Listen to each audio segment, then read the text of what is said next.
Hello viewers, welcome to our channel. నేను చరణ్ పరిమి. తాజాగా America మాజీ అధ్యక్షుడు డొనాల్డ్ ట్రంప్ మీద ఒక హత్యాయత్నం జరిగింది.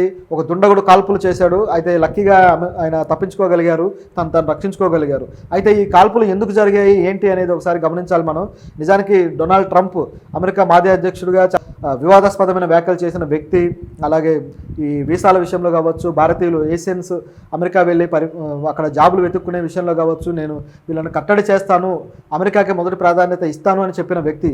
అలాంటి వ్యక్తిని, అమెరికాకి ఎంతో కీలకమైన ఒక రైట్ వింగ్ రాజకీయం చేసిన వ్యక్తిని ఎందుకు చంపడానికి ప్రయత్నించారు అనేది ఒక అనుమానం. అయితే ఈ డొనాల్డ్ ట్రంప్ రాజకీయంగా ఇలాంటి హత్యాయత్నాలు అమెరికాలో అనేకం జరుగుతూ వచ్చాయి గతం నుంచి కూడా.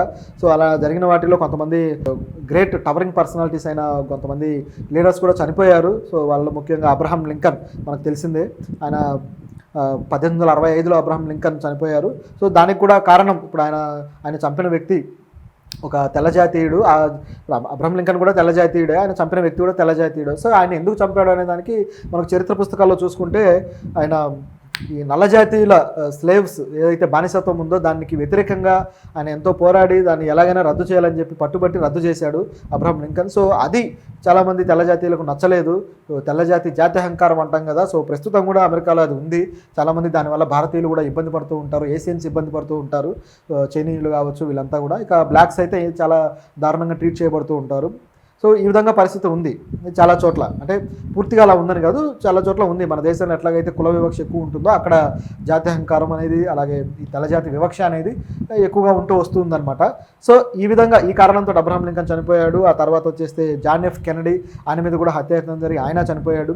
ఇట్లా కొంతమంది ఉన్నారనమాట గతంలో చనిపోయిన ప్రెసిడెంట్స్.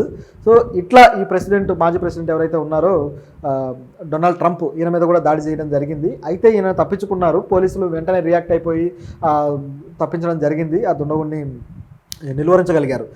దాదాపు 180 అడుగుల దూరం నుంచి ఆయన కాల్పులు చేయడం జరిగింది.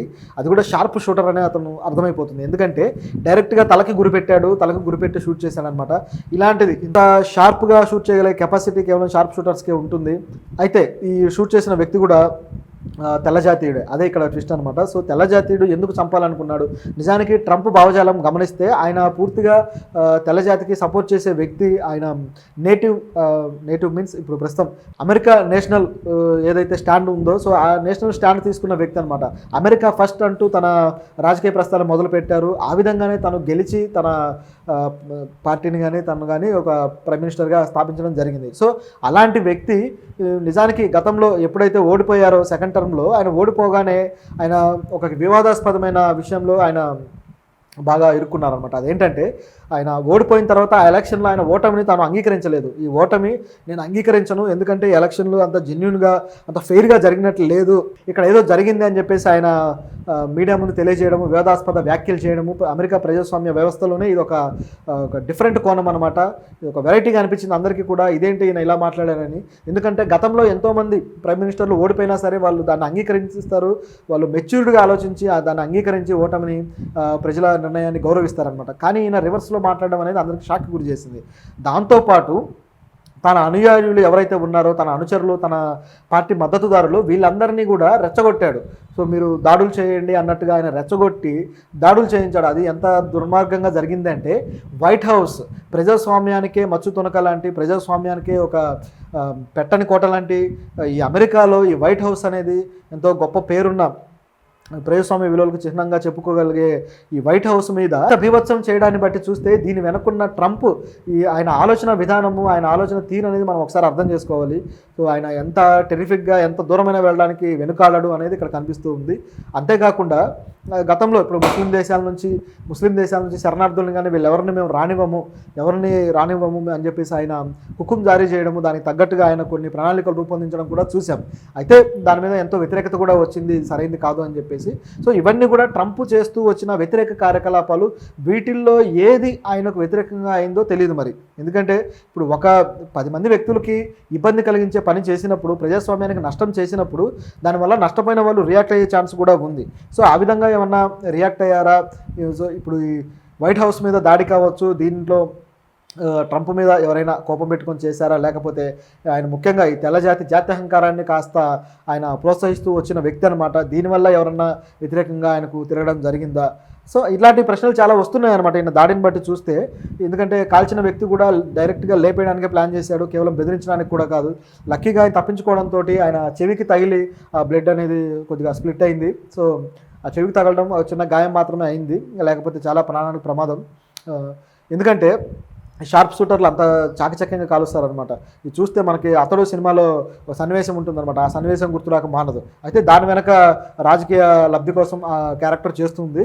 ఒకవేళ అలాంటిది ఏమైనా ప్రయత్నమా ఇది అనే డౌట్ కూడా ఉందన్నమాట. అయితే ఇంకా FBI ఇన్వెస్టిగేషన్ జరగాల్సి ఉంది. మరి వాళ్ళు ఏం చెప్తారు ఏంటి అనేది కూడా చూడాలి. అయితే దీంతోపాటు ఇప్పుడు ట్రంప్కి ఆల్రెడీ ఇప్పుడున్న ఎలక్షన్లో దాదాపు ప్రజల మద్దతు అంతా ఈయన వైపే ఉంది. ప్రజలు అన్ని సర్వేలు కూడా ట్రంపే గెలుస్తాడని చెప్పి చెప్తూ ఉన్నాయన్నమాట. సో మరి ఇంత సపోర్ట్ ఉన్నప్పుడు ట్రంప్ గెలవకూడదని ఎవరన్నా కుట్ర పన్ని ఇలాంటి ప్రయత్నం చేశారా అనేది కూడా చూడాల్సిన అవసరం ఉంది. అయితే దీన్ని ఖండిస్తూ మన భారతదేశ ప్రధాని మోడీ ఖండించారు తీవ్రంగా. అలాగే మరికొంతమంది ఇతర దేశాల ప్రధానులు కూడా ఖండించారు. ఎందుకంటే ఇలాంటి ఒక అగ్రరాజ్యమైన అమెరికాలో ఇలాంటి జరగడం అనేది ఈ మోడర్న్ సొసైటీలో చాలా షాక్కి గురి చేసేది.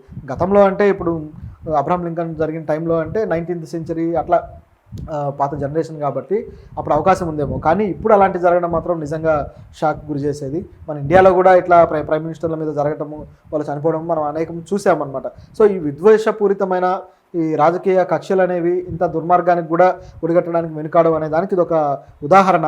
ఇప్పుడు ట్రంప్ తన స్టాండ్లో ఏమన్నా మార్పులు చేసుకుంటాడా తన రాజకీయపరమైన స్టాండ్స్లో కానీ? సో ఈ చంపడానికి ప్రయత్నించిన వాళ్ళు ఏదైనా ఆర్గనైజేషన్ నుంచి ఉన్నారా, లేదా ఏదైనా టెర్రరిజం ఆర్గనైజేషన్ నుంచి ఉన్నారా, ఇవన్నీ ఇక తెలియాల్సి ఉంది. సో ఇంకా దీంట్లో ఏమేమి జరుగుతుందో మనం చూడాలి.